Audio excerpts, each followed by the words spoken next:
नमस्कार दोस्तों, जय Hind. Welcome to Gyanav academy where we bring you the latest and most important updates.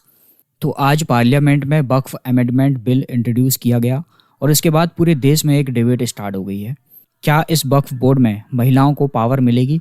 तो चलिए समझते हैं क्या है ये वक्फ और इस बिल के की फीचर्स।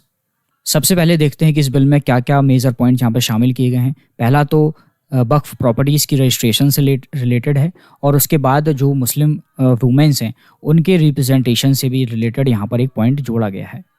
तो ये बिल मोदी 3.0 सरकार ने इंट्रोड्यूस किया है और जो बहुत ही ज़्यादा चर्चा में है, क्योंकि बीजेपी की गवर्नमेंट बनने के बाद पार्लियामेंट में ये सरकार का पहला ऐसा बड़ा बिल यहाँ पर पेश हुआ है, वक्फ अमेंडमेंट बिल।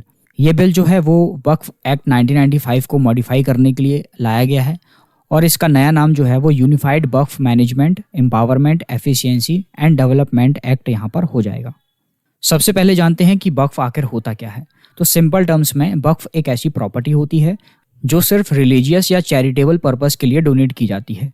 इस्लामिक लॉ के तहत यहाँ पर ये सारी प्रोसेस होती है और अगर एक बार प्रॉपर्टी वक्फ में डिक्लेयर हो गई तो उसके बाद ये जो है वो इरवोकेबल हो जाती है, यानी कि वापस नहीं की जा सकती।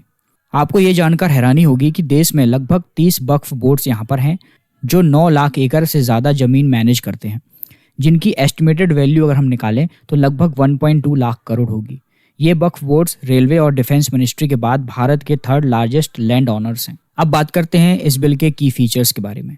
तो सबसे पहला फीचर है सेंट्रल और स्टेट वक्फ काउंसिल्स का फॉर्मेशन। इन काउंसिल्स में मुस्लिम वुमेन और नॉन मुस्लिम्स का रिप्रेजेंटेशन होगा। हर स्टेट बोर्ड और सेंट्रल काउंसिल में 2 महिलाओं को अपॉइंट किया जाएगा। दूसरा मेजर चेंज है डिसीजन मेकिंग अथॉरिटी का। पहले वक्फ ट्रिब्यूनल डिसाइड करता था कि प्रॉपर्टी वक्फ है या सरकारी ज़मीन, लेकिन अब ये सारा फैसला जो है वो डिस्ट्रिक्ट कलेक्टर करेगा। तीसरा फीचर है बोहराज के लिए अलग से यहाँ पर बोर्ड बनाया जाएगा और साथ ही सियाज, सुन्नीज और बोहराज और अखागानिस का रिप्रेजेंटेशन भी वक्फ बोर्ड में यहाँ पर पर्याप्त मात्रा में होगा। फोर्थ फीचर है कि इस बिल में ऑडिट प्रोविजंस को भी इंक्लूड किया गया है। अब सरकार controller and auditor general of India के द्वारा अपॉइंट किए गए ऑडिटर के थ्रू किसी भी वक्फ का यहाँ पर ऑडिट करा सकती है। और आखिरी में वैलिड वक्फनामा की रिक्वायरमेंट, यानी अब वक्फ डिक्लेयर करने के लिए एक वैलिड डीड या डॉक्यूमेंट ज़रूरी होगा, जो पहले सिर्फ ओरल एग्रीमेंट के थ्रू किया जाता था। तो ये थे वक्फ अमेंडमेंट बिल के की फीचर्स। आपको क्या लगता है, ये चेंजेस वक्फ प्रॉपर्टीज़ को बेटर मैनेज करने में मददगार होंगे या नहीं?